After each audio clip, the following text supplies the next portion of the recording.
What is up, hooligans? Jay Hooligan here. Hooligan B. And this is our very first live lunch. We decided to make this a thing just to see how it goes. We are still outside in this beautiful weather. Yeah. And hopefully it doesn't get... Was it last week we had a meeting and it was way too windy and they couldn't hear us. So hopefully that's not the case today. Hopefully it's warm and nice where you guys are at. Or cold if you like the cold. So yeah.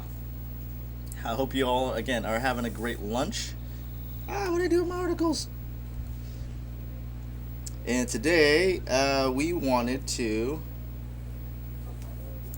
talk about a few things with film awards. Since this weekend, on Sunday, the Golden Globes happened, and we didn't bother watching because, yeah.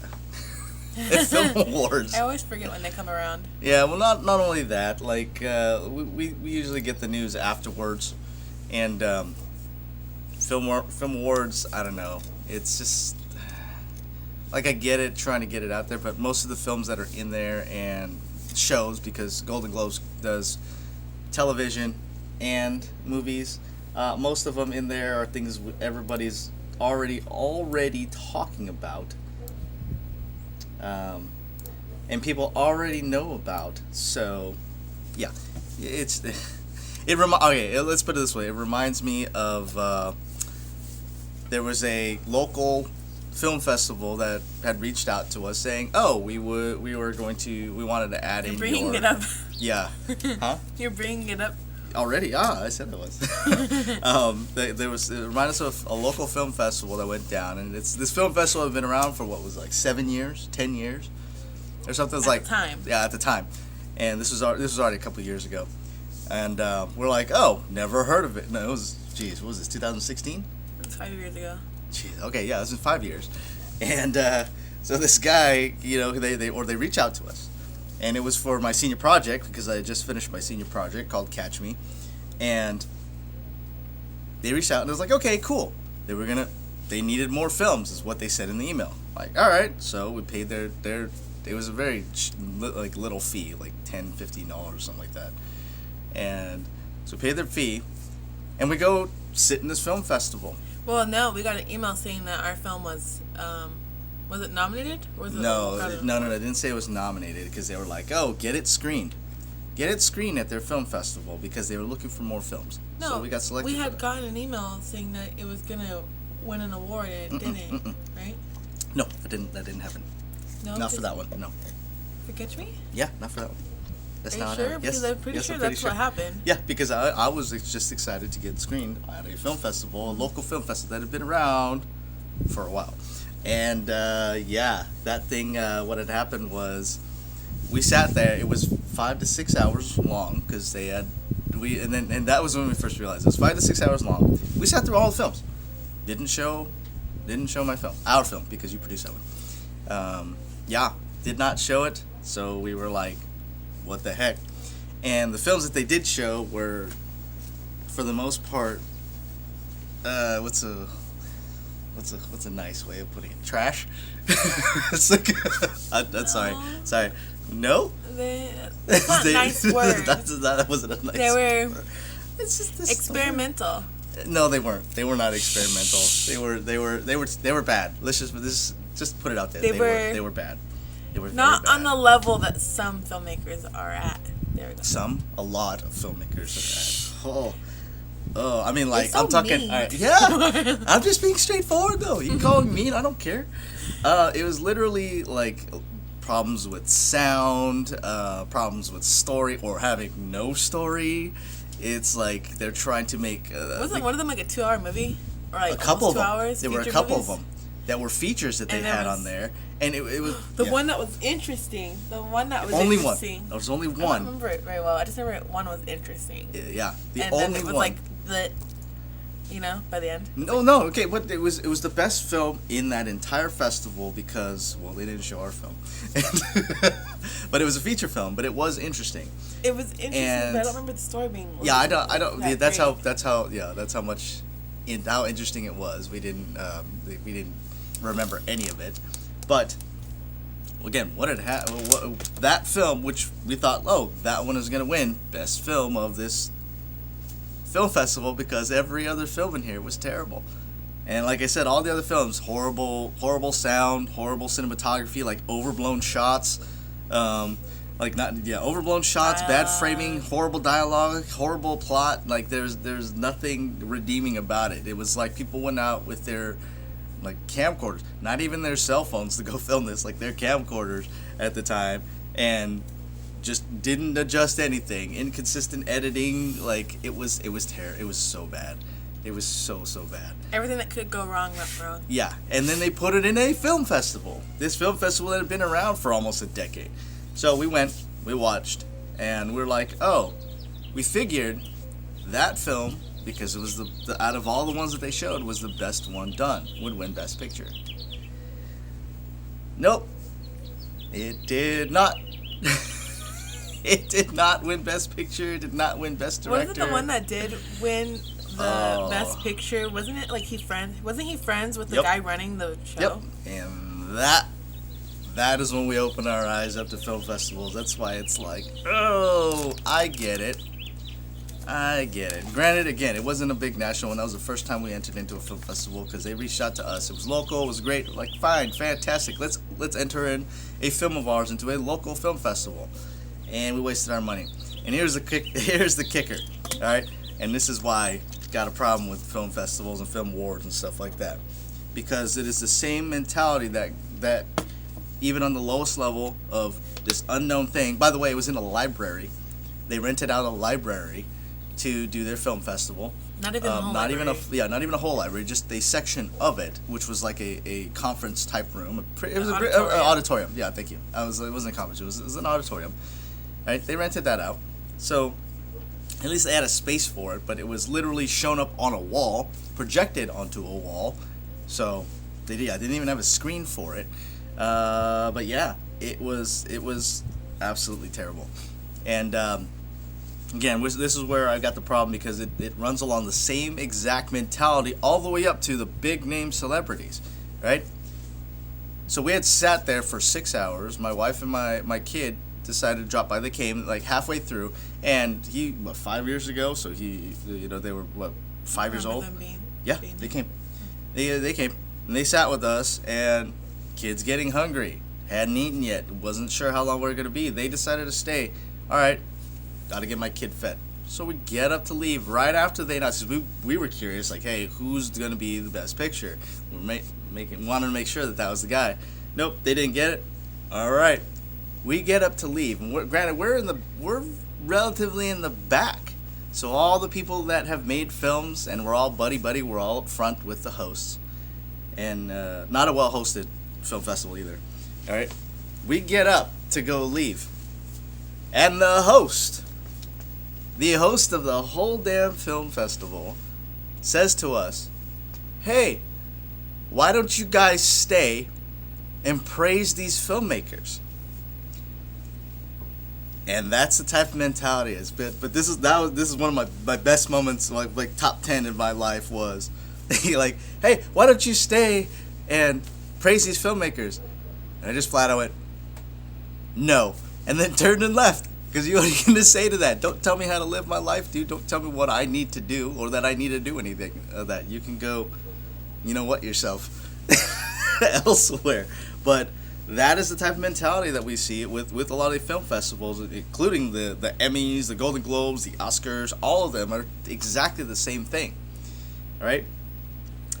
Before we go any further into this, because there is an article I did find as of yesterday, because I do want to get more to the Golden Globes. We found a bunch of interesting stuff going on with that. So, there was an article that came out about this, and I find this relevant just because we've been talking about a lot of vertical integration. Disney CEO Bob Chapek hints at shorter theatrical windows for impatient customers. And he says, quote, "I'm not sure there's going back." Are you kidding me? I saw this. I literally found this last night. I was like, I gotta mention this because this is something we talk about a lot. He's literally trying to blame his vertical integration. It's not us, guys. Trust us, it's not us. It's because you guys are so impatient of waiting so long while it's in theaters to get it. You become so spoiled. We got our hands tied. What a load of crap. Come on, Bob. Seriously? Don't blame the consumers. You own half the damn market. Disney owns half the damn market. Okay? And you're going to tell me, but the consumers, our hands are tied. Sorry, guys. Like, that is not how any of that runs. Shut up. You don't give me that.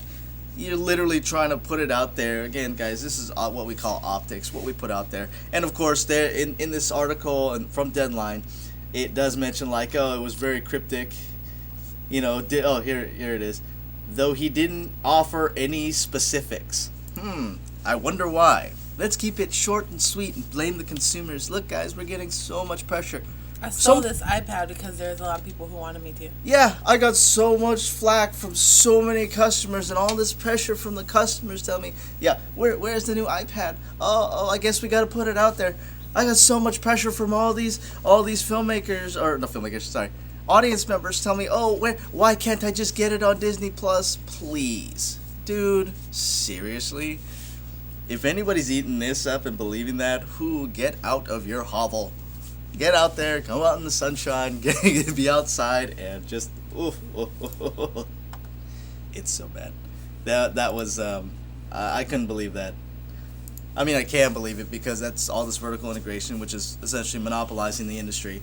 That's what they're doing. And now they're blaming you and us and everybody on their moves. Look, guys, we're just reacting to the market. There's no nefarious sort of ideology that's going on. Even though they're talking about this, Raya and the Last Dragon, they're doing the exact same thing that they're doing. Raya? Is her name Raya? And the Last Dragon? Yeah. That's where it spawned from. Is he's trying to go, the consumer's probably more impatient than ever, and they were talking about how they're going to do exactly what they did with Mulan. So now, on top of your Disney Plus subscription, you will pay an additional $30 to watch this. And again, this is vertical integration because they're going, they're so impatient with theaters being stuck in theaters. But it's not, because it's new media. Yeah, exactly. And this is the BS that he's trying to spin on it, going, they're so impatient without in theaters. Well, if they just opened up the dang theaters, California, New York, all these dang places, because everywhere else is open anyway, right? I think it's a year later, 45% of theaters are still open. They're the only ones to survive. So that means there's still theaters around, especially in these giant areas like California and New York. Okay, and they're trying to blame that, saying, we're going to we're blaming it on the consumers because they're so impatient. They're so impatient for it. No, they're impatient for you just putting it out there.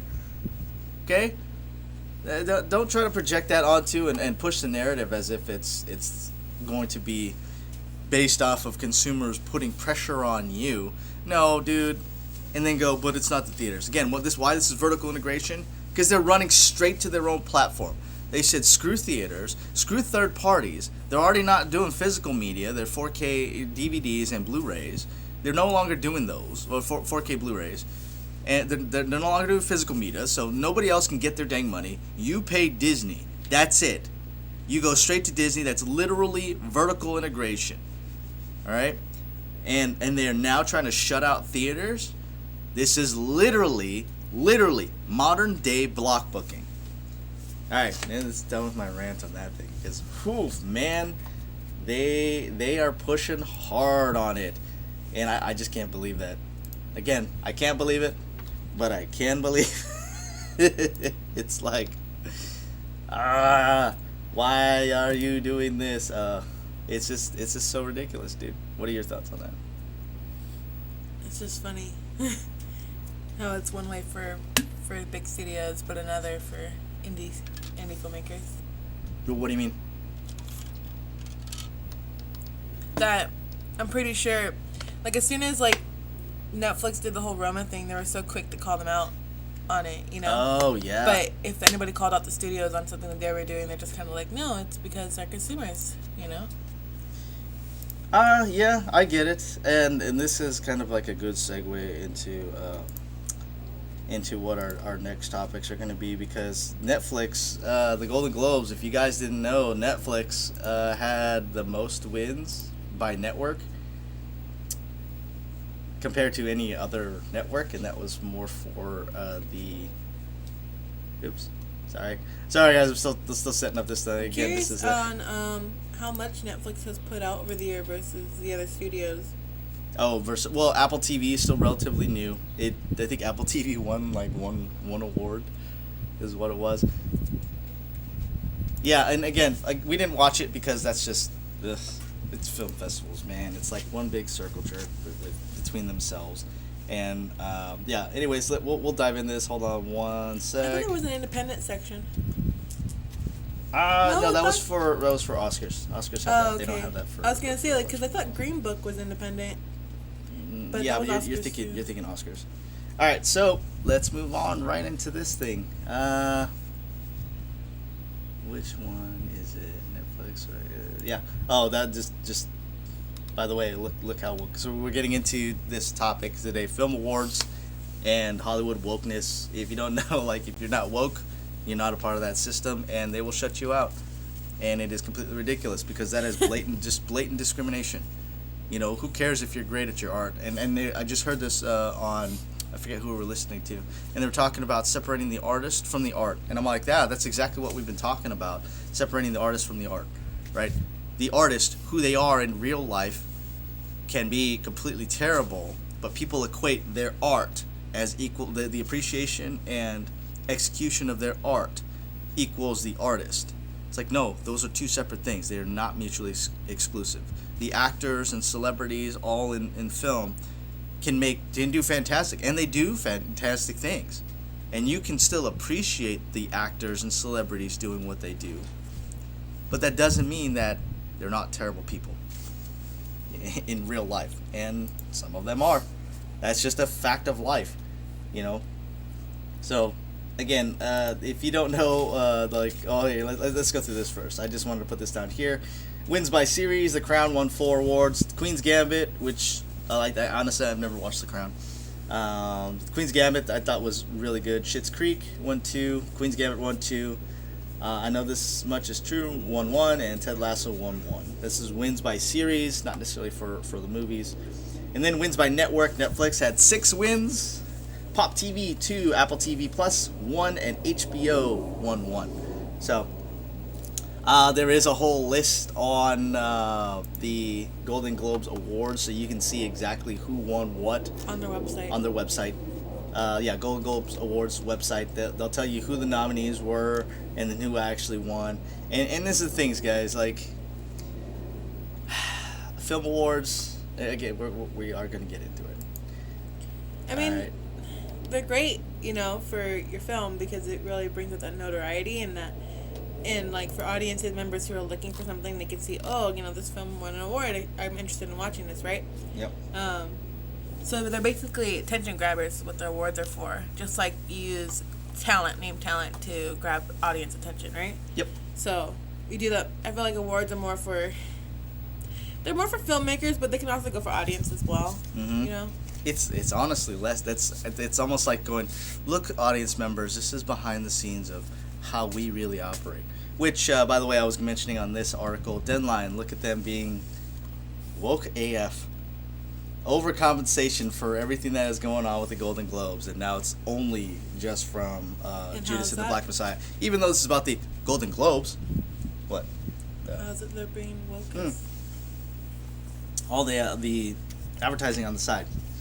Oh my goodness. It is only from one. Forget everybody else that was on there. It was only advertisement for Judas and the Black Messiah, which I believe only one award, yeah, right? only one awards. That was that's what we're gonna go into. Also, Golden Globes analysis: plenty of wins and controversy to go around. So, the Hollywood Reporters Awards, I almost said communist. You good? Yeah. Columnist. that was a slip. Columnist. I think I read that last night, and I was like, communist? I was like, No. that's not communist. That's not communist. Columnist. Though they are kind of that way, our way or the highway, right? Yeah, whatever. Actually, I'm sorry, that's more fascist, but still, there is no equal ground regardless. It's faux communism, if anything. It's hidden communism. What's up? What? It's hidden communist. It's like all right, the Hollywood Reporter's awards columnist weighs in on Sunday's ceremony and what it means for the road ahead. Heading into Sunday, cracking my voice. Heading into Sunday night's 78th global. Jeez. Do you need me to read? It's just a little rough to read, but I'm just tripping up over my words. 78th Golden Globe Awards. It was hard to know how much, if at all, your average TV viewer was aware of the controversy that has engulfed the Hollywood Foreign Press Association, which they put on the Golden Globes, if you didn't know. All right. During the week since the Los Angeles Times revealed that the Globe's dispensing journalists organization has 0 black members. But it was certainly top of mind for viewers from inside the industry who were anxious to see how the HFPA would respond to get with the Hollywood Reporter, not respond the controversy. You know, I've been noticing that a lot with their reporters. Yep. Oh, you mean with the people that are typing up there? Yeah. And if its selection of winners would help or worsen its predicament. So again, if you didn't know, there's this whole thing that came out. Yeah, it was Los Angeles Times saying that the Hollywood Foreign Press Association has 0 black members. WTF, right? I think it's about like 82, 84 members is what they have, and none of them are black. So I need to look at the diverse breakdown if there are any diverse people in there. And again, a lot of these things, we'll think like the Academy, right? You got to apply for it. So if they've been actively turning them down, then I could see why there's a problem. Just not having any doesn't necessarily raise a problem to me.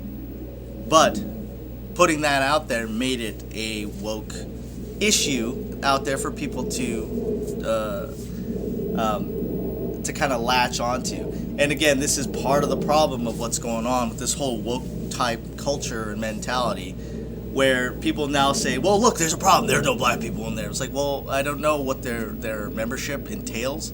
If it's invite only, then okay, that's a problem. But if it's like, hey, apply, and if you didn't apply... Like for the Oscars, isn't there a way like to just sign up? The Academy. And you're in the Academy. And then they distribute the stuff to you. Mm-hmm. Well, they used to distribute DVDs. No, you're talking about screeners, and screeners. That's typically what they do for these. But that's how they get votes, though, right? Huh? That's how they get the votes, right? I remember somebody. Yeah. That's how they do. They distribute screeners, and then they vote on it. Yeah, they vote on it. Anybody that's in that group. That's how the Academy runs it. I'm pretty sure that's how the Golden Globes runs it. And I know there's other controversies around that. I think, was it Roman Polanski, or where they voted him out for, not because of the that whole big controversy, but because he was sharing screeners with people? Come on, that's why you voted him out? Psst, get out of here. Anyway, so yeah, they do go through these screeners, but I don't see this as a problem so long as they were not applying. Now, if black people have been applying for it, then great. Now you have something to complain about. Because if they're just openly getting rejected for this stuff, then yeah, now you're being racist. But you can't just throw the label on racist just because there are no black members on. That's like going, hey, I'm going to go to the Irish Society and look, there are no black people in here. This is racist. Did any of them apply? Because I'm sure they'd be like, sure, just come on in, have a beer. They don't care. Right? You can't put that on there and label it racist purely on the fact that there are no black members. That's dumb. That is the dumbest thing ever. You have to actually show that there is racist intentions, like, again, if they were being applied and then getting shot down. All right? So this was the overcompensation. I think they brought out Sean Penn for this whole thing. And there's another article that I like that we'll go over on there to try to go, look, guys, we're inclusive. Trust us, all right. And again, that might be an overcompensation. And you got places like Deadline. Look how woke we are. We're woke. We're for that. And this is coming from somebody who is a minority of the minority group. I love saying that. I love that I'm able to say that because, again, everything is always like, well, you're racist because you didn't include black people. And I'm like, well, what about all the rest of the minorities? Dude, I'm Pacific Islander. You know, I'm Filipino, Hawaiian, and Chinese, and English, Irish, and Spanish. But mostly I'm Filipino, Hawaiian. What about us? Are we not a part of that culture? You know what? We're not counted as that because we're such a small percentage, right? But wouldn't that be diversity? I think I just heard recently of the first Hawaiian director getting out there. I was like, dang, I could have been that. And I wasn't. I was too late. But what about that? And it's funny watching it where it's no longer about that. And granted, that African Americans do comprise the largest portion of minorities in this country, you know. But what's the one that's next? It was the Asians. Is it Hispanic? Or Hispanics. I think it might be. There's a lot of Hispanics in California. Yeah, there are, but they're also all across the United States as well. I'd have to look at the demographics on that. But regardless of that, it's always been like, well, no black members. But again, if they have diverse members of different ethnicities, different nationalities, then no, they're not being racist about it. And again, you don't know. And the idea behind that is, again, trying to be woke. And you read these things coming from like the Los Angeles Times going, whoa, what do you mean there's no black members? And nobody tries to go in to go, hey, was there black members that actually applied that want to be a part of it? Because if they got them out, because then the whole idea was, well, look, they don't win anything. And now I think again, the Golden Globes kind of overcompensated with their wins, and they were like, look at how diverse we are. Look, people of color won, you know, so we're not being racist and whatever. And again, you can't really tell just based off of that. You can't. So you're basing your votes off of not being racist instead of the actual art and the work itself? And that's where the woke mentality gets, and why it keeps screwing up our art. Because the whole idea behind, supposedly the whole idea behind these award ceremonies was to appreciate good art, filmmaking as an art form, right? That's the idea that was supposed to be behind any sort of film awards. You win because you have excellent in execution for your art. But no, now they want to make it more of this thing. I believe there are people around the world that are like, you know what? I think Americans are. They're just acting stupid, you know, with everything. Not that race issues aren't a real thing, but they're acting stupid with how far they're taking it. You know, there were expats that were talking like, dude, I'm not being racist, but everyone wants to throw that label out there, you know, like it's a free lunch. Racist. Oh, you're racist. Dude, I had some guy tell me, there's some kid who was standing in front of our house, and he was on his phone, and this was during a time in our area where people were knocking on doors, and when nobody would answer the door, they'd call their buddies and go break in. So there were people here. They called my brother and I, and because we were at the store. We came up, took this kid's picture, and he had his badge for fundraising and whatever, but he flipped it around so nobody could see it. And he came up to our thing, so we took his picture. We want to know who this is. Not that we didn't already have pictures of him, of what he looked like and whatever, but we got better pictures as we drove by. And he's like, don't take my picture. I'm like, hey, don't stand in front of my house. Because he was there for almost 20 minutes on his phone in my driveway. Not on the sidewalk, in my driveway. Okay? So you were on our property. You were not on public property. For fundraising, when nobody answered the phone, on his phone, 15 to 20 minutes. That's weird. Yeah. And again, it was right around that time where it was already being put out that people were breaking into homes when somebody comes and knocks on their door and nobody answers. So, yeah, you're damn right. You're damn right. I'm going to take your damn picture and call the damn cops. That's not being racist. That's you on my damn property during a time when all these things were happening. Okay? So we took this kid's picture and we went to try to question him, because that's what we do. You know? And this fool tried to go, you just be racist. You know, because he's like, here's where the woke mentality gets all screwed up with it. All right? He goes, you're being racist. I'm like, how am I being racist? And he's like, you're just racist against Spanish or Mexicans. You're just racist against Mexican. I was like, fool, I got Spanish descent in me. I work at a Mexican school. And you know what his response was? Like, I was like, yeah, I'm part, I have part Spanish descent. And he goes, yeah, you're not full blood. That was his excuse for it.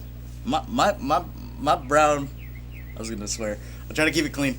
He was like, my brownness all over the place. It's not just like some mystic tan or anything like that. I am literally a brown dude. It's because I'm mystic tan. It's like, and he decided to say I am racist because I am not full blood, and therefore I am racist against this fool who stood on my property. You know how you become full blood? Like how they used to do it back in like with kings and queens, and they used to be like incest and stuff like that. That's how you get full blood. Not just full blood, but that's pure what blood. isn't that what Hitler did? Blood. Isn't that what Hitler did? Yeah, the purebloods. Mm-hmm. Come on, guys, let's go back to that. Yeah, let's take blood. massive steps backwards into the purebloods. Like it was the most ridiculous thing, man. So ridiculous. What? I think we're gonna go on because this whole thing is. I don't remember if there's anything good on it. It just talks about some of the awards that they have on here. But I wanted to go over this one because this is my favorite article that came out from the Vulture. The Golden Globes were an edge of your seat psychological thrill. I'm gonna read this whole article because it was fun. Because again, this whole idea of this woke mentality, it's permeating our culture so much that, again, the world's laughing at us. People always complain, look, the world's laughing at us with Donald Trump. You know, the world's laughing at us because we as people, as a society, as a whole, as a nation, are stupid. And we're acting stupid. It's not that we're stupid as in we don't have the mental capacity. It's like, no, we are acting stupid with this whole identity politics BS, which is being pushed. First world problems. Yeah, first world problems is exactly what it is. Look, guys, look, the Golden Globes, they're racist. Says who? Prove it. Just because they don't have a member. So now I can say, hey, you know what? There are no Pacific Islanders in there. They're racist. Does that make any sense? Well, no, you guys don't have enough. Why? We're minorities. Because I've heard that one too. I don't have enough of a minority, enough stake as a minority, as a Filipino, Hawaiian, Chinese, English, Irish, Spanish dude, that I don't have enough stake to call myself part of the minority crew. Like, get out, man. I think it's the same thing as cussing. I guess. I don't know. I'll blur it out or something. Maybe.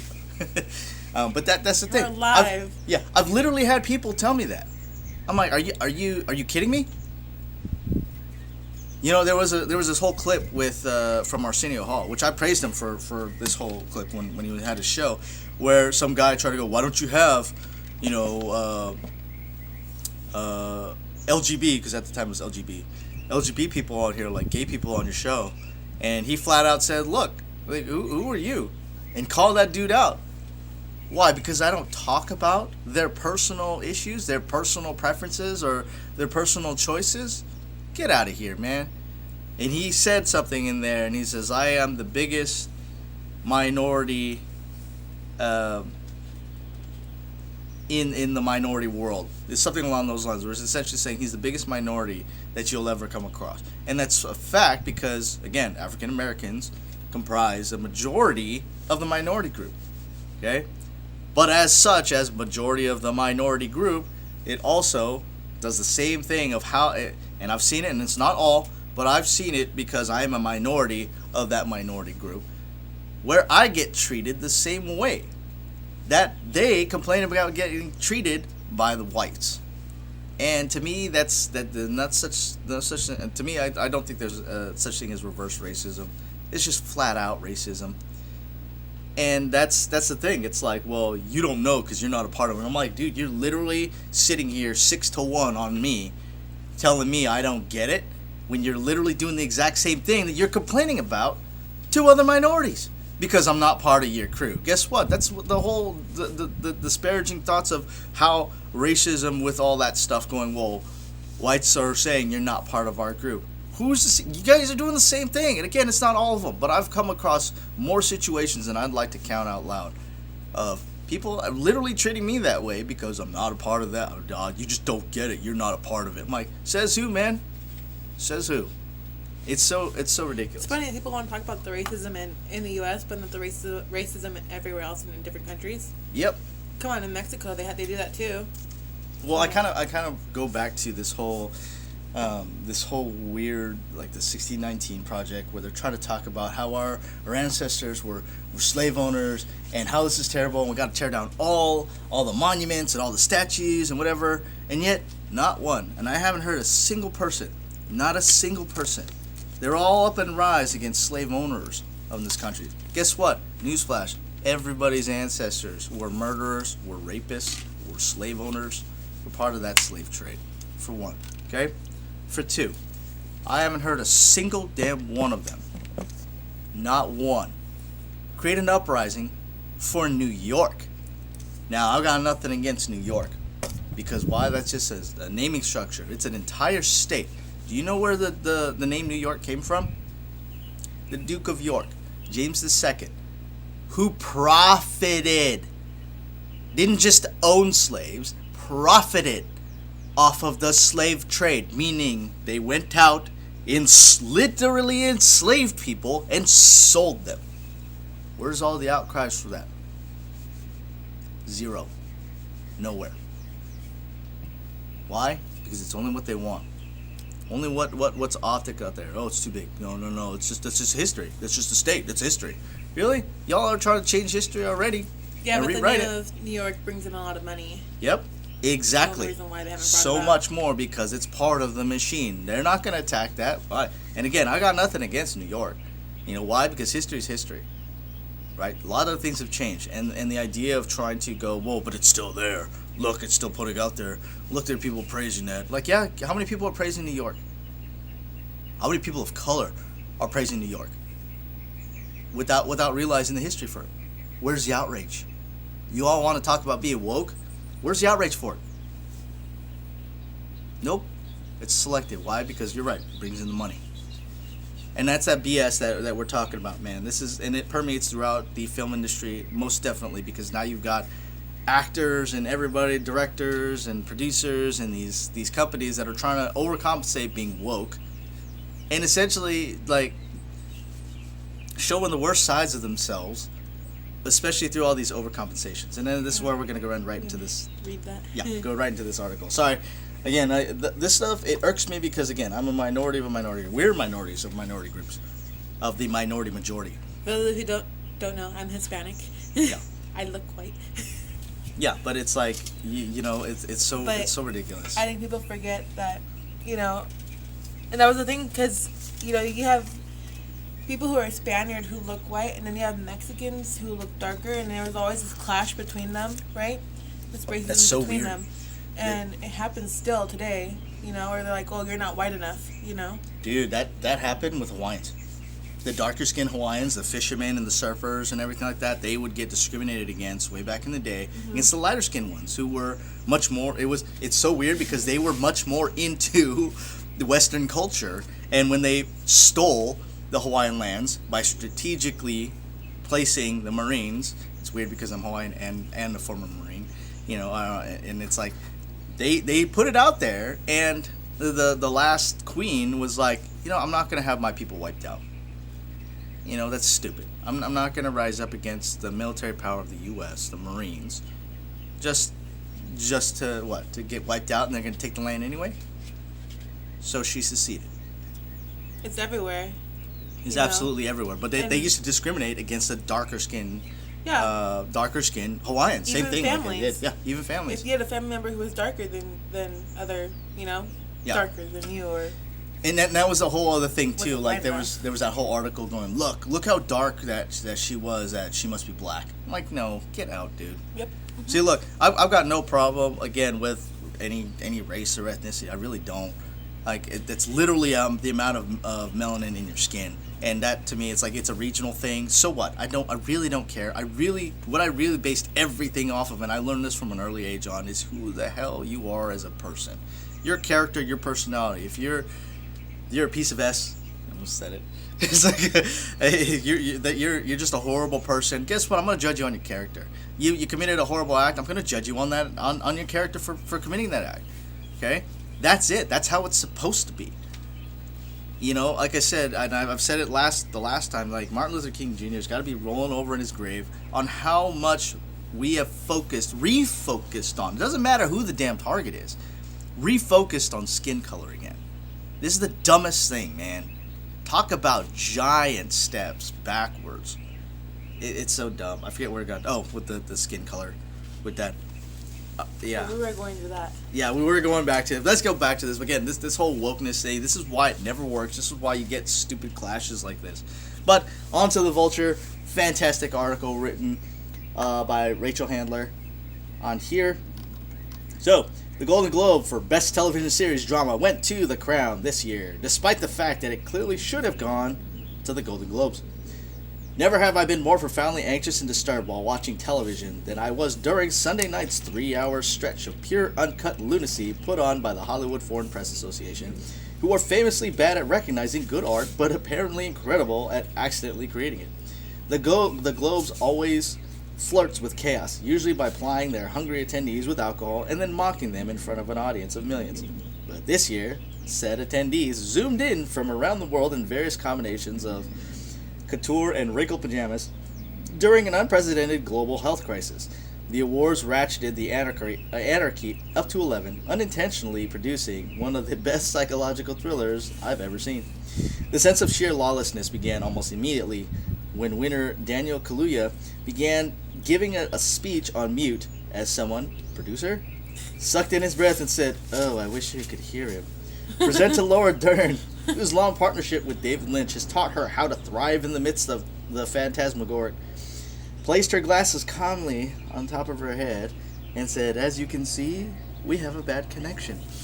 Which they just might have had him on mute, or he might have been on mute, or whatever. There are different things that happen in Zoom, if you don't know.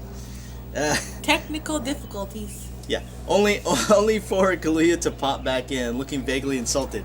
"You did me dirty," he said, implying that the HFPA, whom Sacha Baron Cohen later described almost entirely accurately as all white, and which is there almost. Choice of words. Yep. Euphemisms, semantics, dude. They all play a big part of that, which is quite famously racist AF. As fudge. As fudge. As Farkle. That was one I used to use when I had my kid. Might have it out for him. Huh? When you had your kid? Yeah, when he was young. Words. Yeah, Okay. when I had my kid. I was like, sounded like you didn't have your kid anymore. No, when he was born. I should put it that way. All right. Might have had it out for him. This moment established the most important components of any good thriller: a motive and a villain. Okay, it soon became clear that this villain had many more tricks up its sleeve, namely public psychological torture. Before each category was announced, the nominees were forced into smaller Zoom breakout rooms to make small talk among themselves while being filmed and broadcast around the world. Aww. Creating a rapidly disintegrating illusion of intimacy upon the global stage. Now, not only was this part of the show never explained or directly referred to, it didn't even occur during the actual show, just during the lead-ins to commercial breaks. That's funny, though. If you've never been in the Zoom breakout room, lucky. Right? Hello, strangers. We couldn't even really make out what the celebrities nervously chattered about. We can only viscerally experience their horror and dysfunction.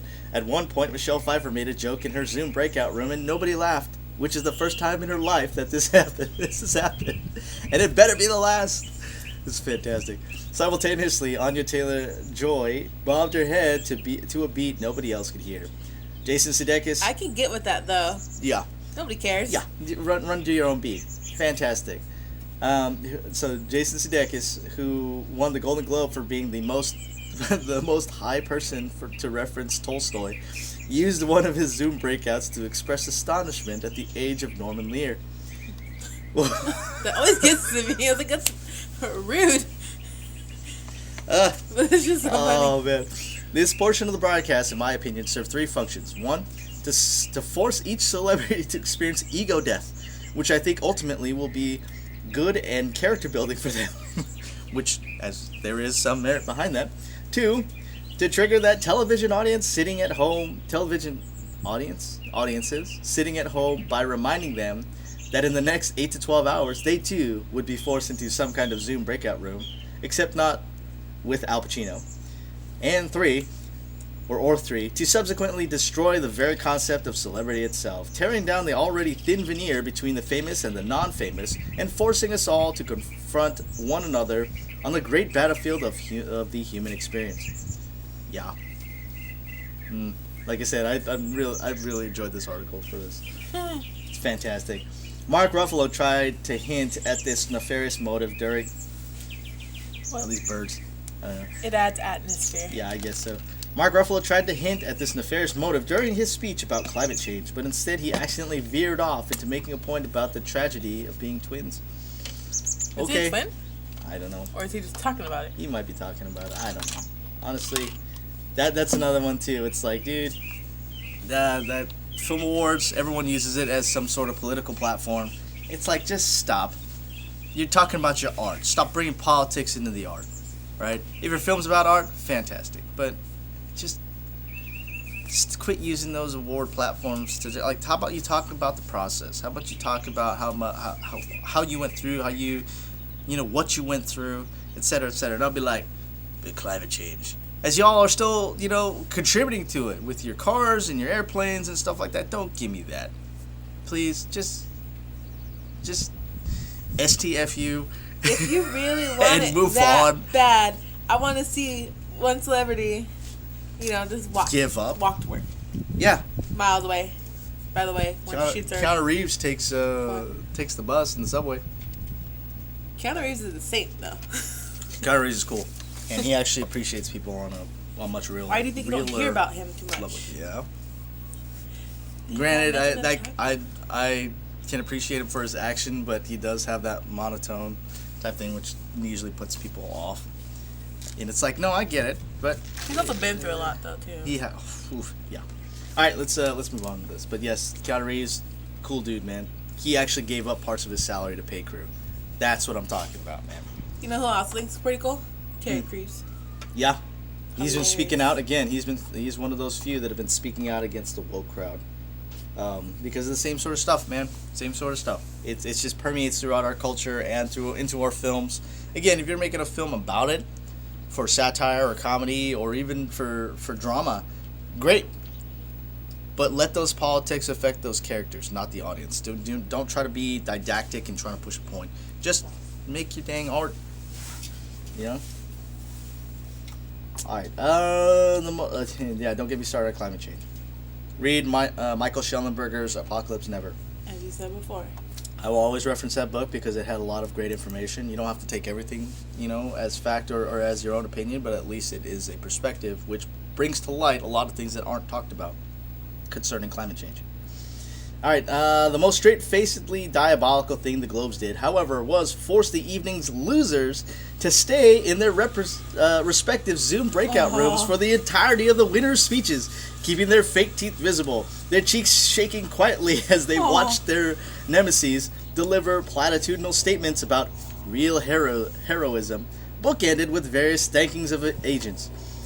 Adding insult to injury to injury to injury was the fact that these losers were sitting in their own homes with their own families, and in many cases, their children, precariously perched in thousands of dollars worth of fashion in the least fancy corners of their homes, lest they accidentally incite a class war. Now we got people doing yard work again. Beautiful day to do yard work in Plains. So hopefully you guys can still hear us. On top of all this, the losers had to continue to act normal and casual for the 3-hour duration of the show because sometimes the camera just randomly zoomed in on one of them for 30 seconds while another celebrity, often entirely unrelated to them, was talking.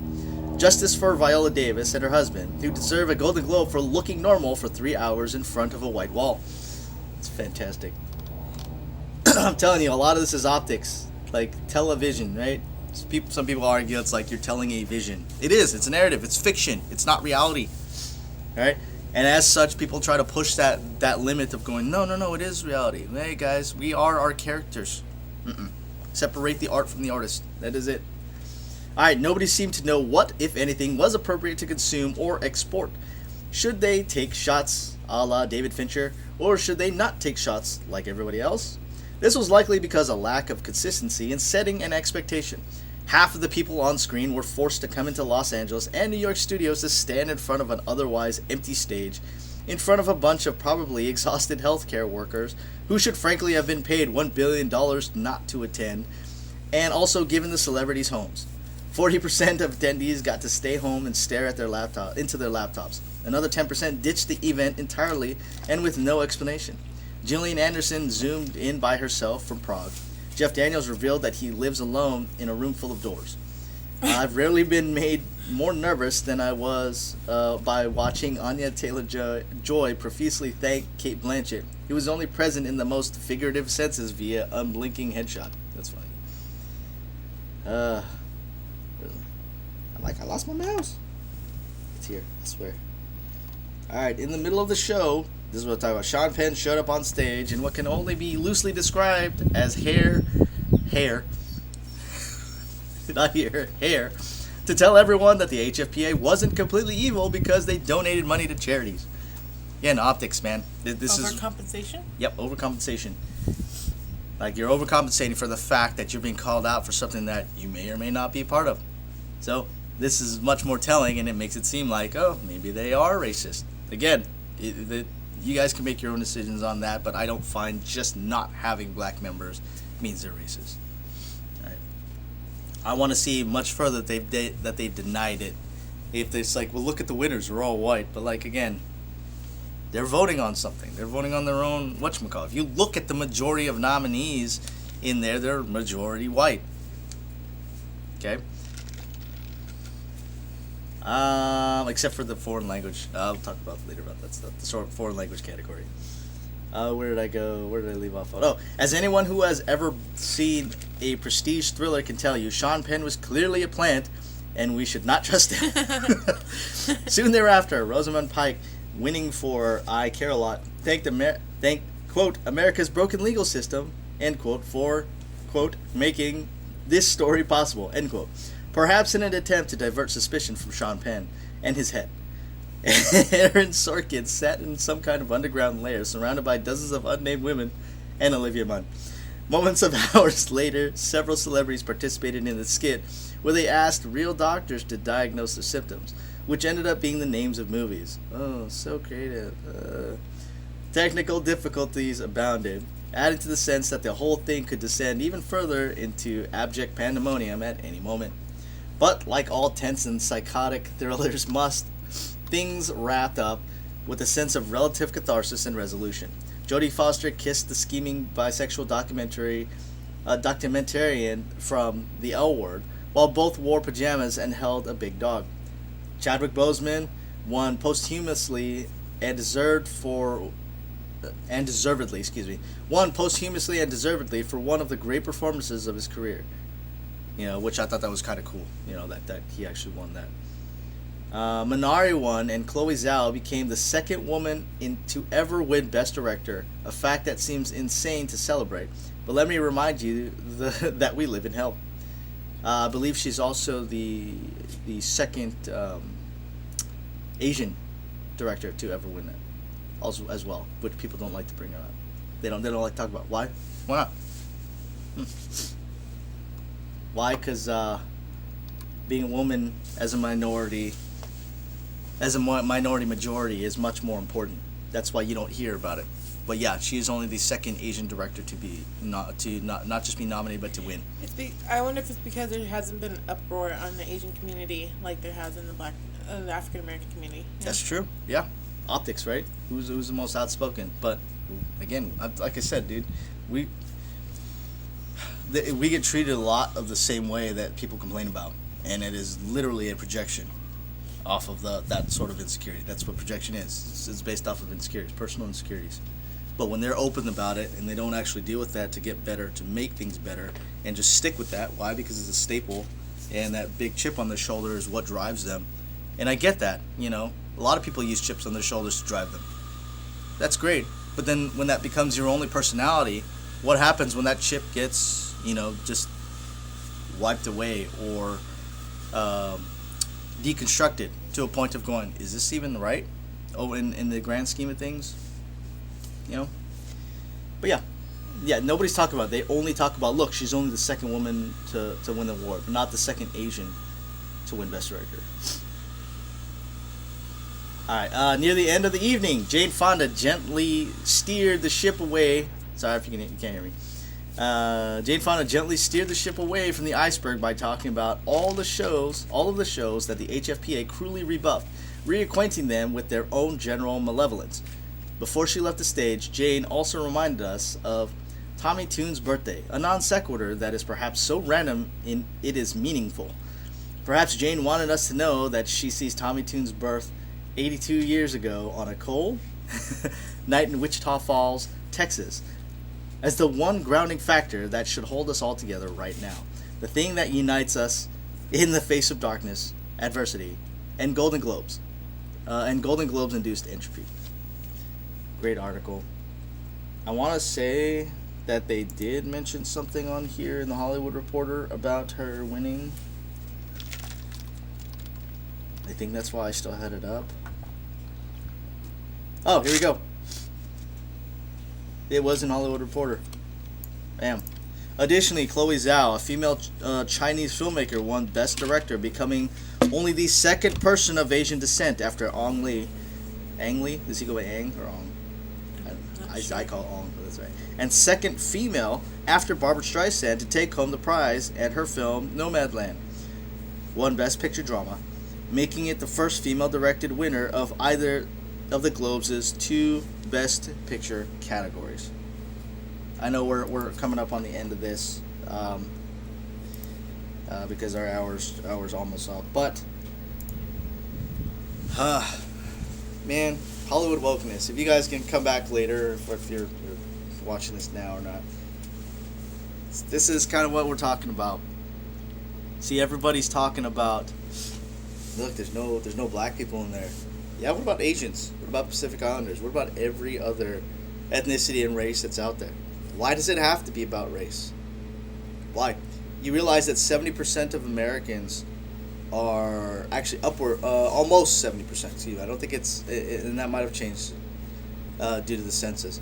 But a couple years back, I looked it up, and it was like almost 70% of Americans are white and or white Hispanic. And 63% were white non-Hispanic. That is a majority. Okay? They're going to be everywhere. That's just how it is. So what?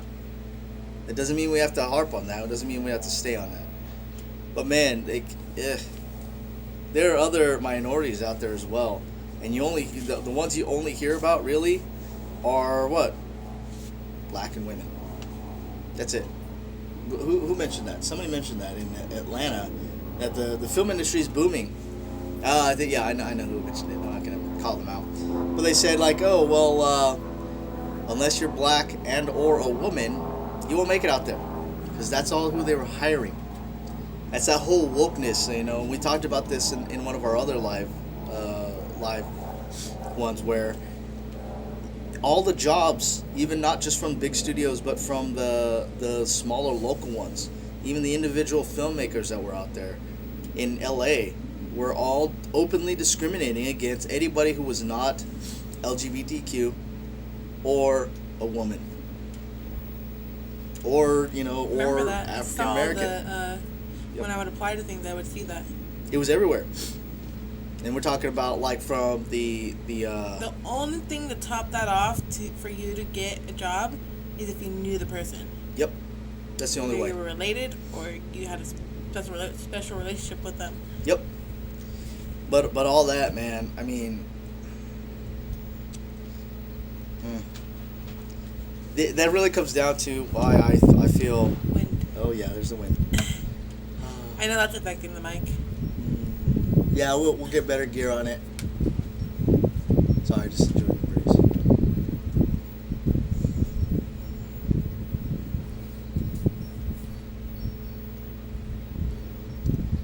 And yeah, or I forget what I was saying. Anyway, that idea that you got to be down in LA to make any sort of difference or anything, like they hold some sort of secret sauce. No, they don't.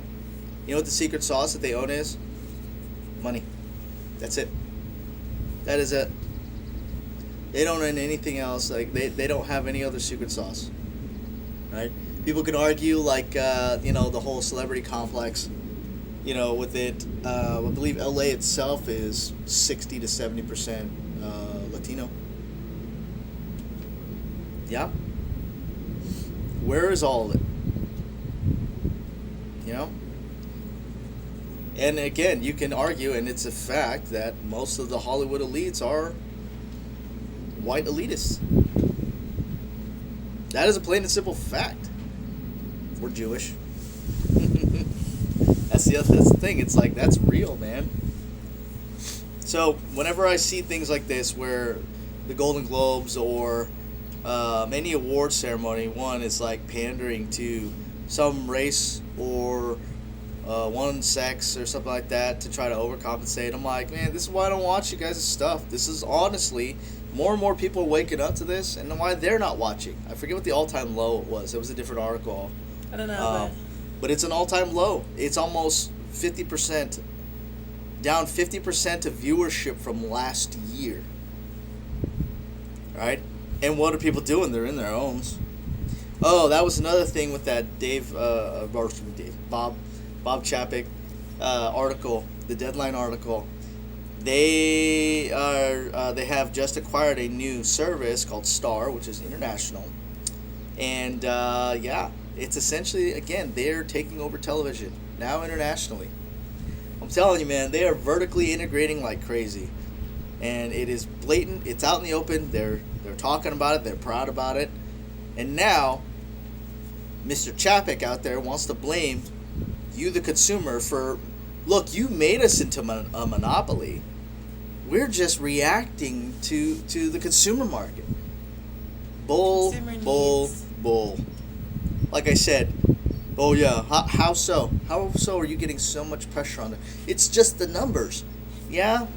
Open the theaters back up. Watch those numbers change again. Right? Open them up. Yeah, Mr. Oh, this is not a new theatrical model. Now you're going to backpedal from last. Again, there are people, like a lot of people have short memories. We don't. We remember exactly what you say. This is not a new release model. Trust us, guys. It's not a new release model. There's been so many people who are just telling me, I can't wait to go back to the theaters. I can't wait to go back to the theaters. I just want to go see a movie in theater. Yeah. Right? So. And now they're modern day block booking, where they get to decide who gets to get what movies, which is exactly mimicking 100 years ago, the early 1920s. Go look it up. Go look up what block booking is. And tell me that's not what they're doing. Because it used to be all tentpole movies would go to theater. They go to theater first. Now, since they don't own their theaters because it was deemed illegal in 1948 in U.S. versus Paramount, now they're doing what? Well, that was old media, and it doesn't apply. That law doesn't apply to new media, which are internet based, which is why cable's becoming obsolete and everyone's going to internet. But there are no restrictions on it because the old law doesn't apply to new media. Plain. Yeah, I know. I'm not holding for playing with this, but hopefully you can still hear me. But it doesn't apply to new media, so they're literally vertically integrating again with this new plot hole, this new hole in the law. And they're going to continue to vertically integrate, and they're doing it openly and proudly. and nobody's calling them out on it. We're calling them out on it. Okay? Now they want to blame you, the consumer, saying, hey, we're just reacting to what you guys are saying. Yeah, in what way? Like you said, oh, people are pressuring us to make the new iPad and release it early, so we just did it. Since when is that ever the case? It's never the case.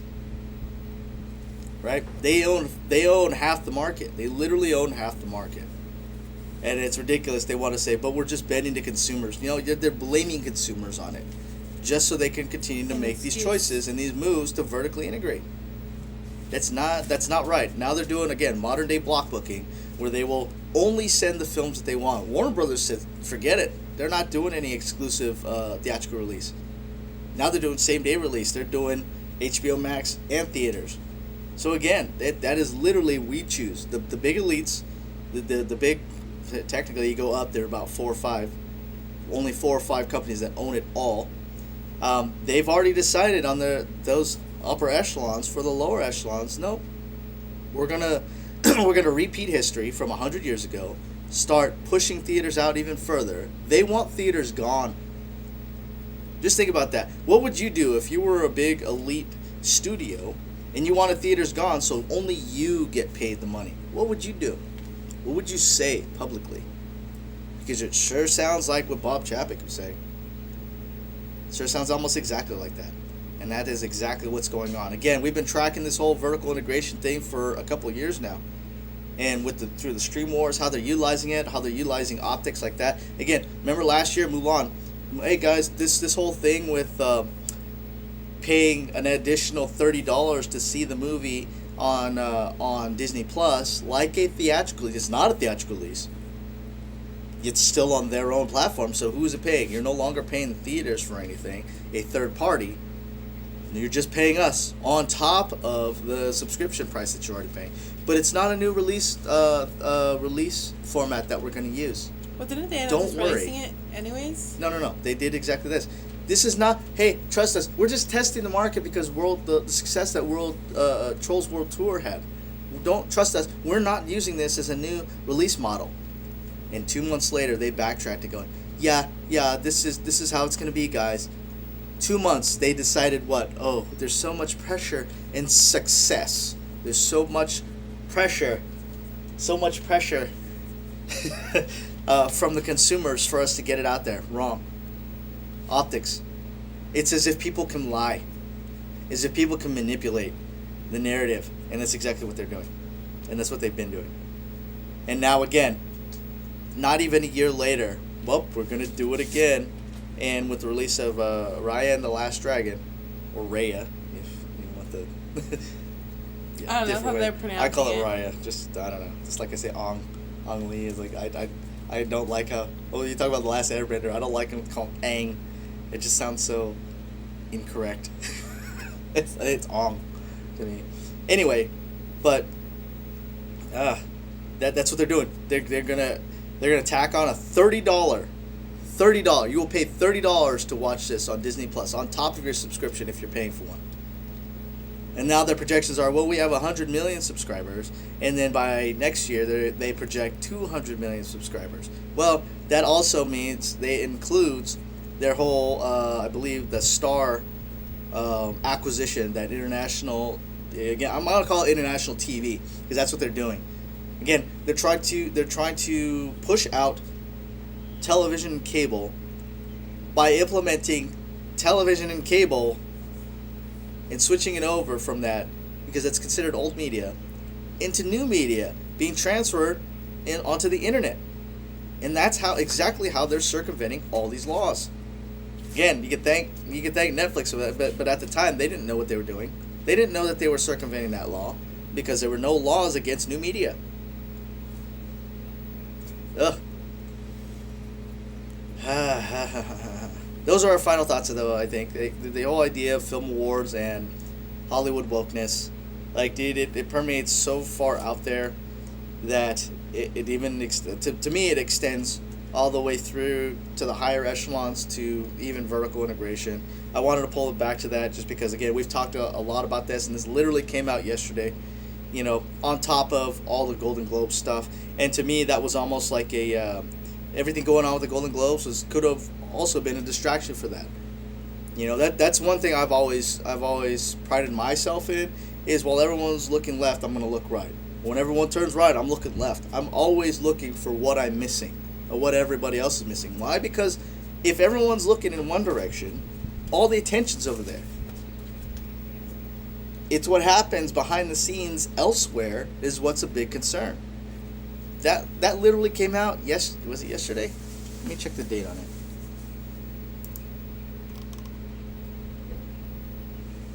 Yep. Literally just came out yesterday on Deadline. And in fact, you didn't see any of that on Deadline's initial, their webpage. I think everything on their first webpage was, oh no, it's Masked Singer. I forget what they were doing on that. Even when you go to the film, was it the film one? I know everything's changed because this is the next day. But when you had it up there, it wasn't even the first article. It was not the first article. They were talking about who was acquiring from where, more film stuff, and then it was like down. There you go. You know, it was like, oh yeah, by the way, Disney is vertically integrating and pretty open about it, talking about shorter theatrical releases due to impatient customers. Get out of here. Get out, dude. You are not, like, don't try to expect, do not try to expect, like, don't insult the intelligence of consumers, man. Like, we are also consumers for that too. Every company is a consumer as well. But don't insult your consumers that way. As if, look, guys, and consumers, be smarter. Be smarter about it. You don't have to take everything they say as fact, as truth. It can actually be that, I don't know, they're manipulating what they're saying. They're manipulating the market. All right. Any final thoughts? Yeah, I say it all. All right. Thanks for joining us for our first live lunch. We will be doing more of these. I don't know if we'll always constantly stay outside, considering, you know, weather and audio and everything like that. So, but yeah, hopefully you guys enjoy this. We'll be back on Thursday at noon. Yeah. We'll see what else. If you want to discuss, message us. Yep. If you want to discuss, please add a comment. Make sure you guys subscribe to this page as well. We're going to be doing these more often just because we want to stay up to date with what's going on and then hopefully bring a little bit of perspective outside. Again, while everyone's looking left, we want to look right. You know, whenever everyone's looking up, we want to look down. We want to see what else, what we're missing, or what types of moves that we might be missing because of it. So, again, Thursday at noon, Tuesdays and Thursday at noon, Pacific Standard Time. We will see you guys there. Have a great one.